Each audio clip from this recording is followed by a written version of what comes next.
It must be the biggest intelligence leak in military history. More than 90,000 military files from US archives have emerged. They chart the progress of the Afghan war virtually blow by blow. We've trawled through all this data so that you can make sense of it.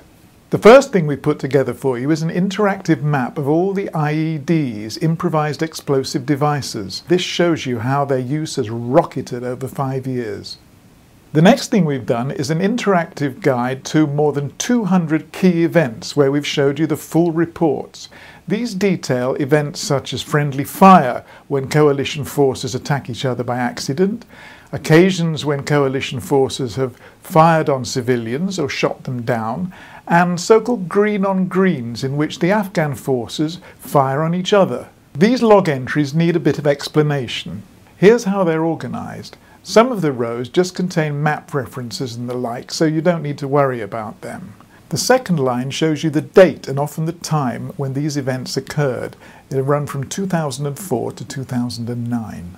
This section, the third, describes the type of incident. Sometimes this will say friendly fire, for example, which means our troops firing on each other.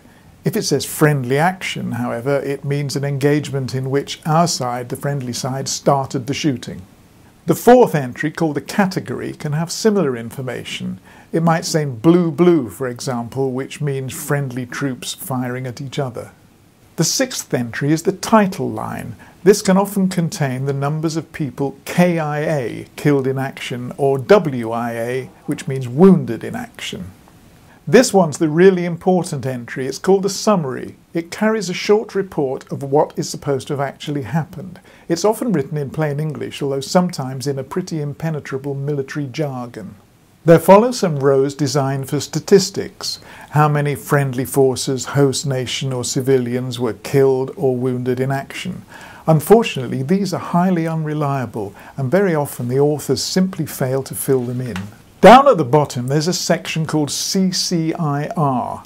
This can be important. It's called Commander's Critical Information Requirement. It may sometimes say things like negative media expected or credible allegations that civilians have been injured. In addition, you can download all this raw data from our data blog as a spreadsheet.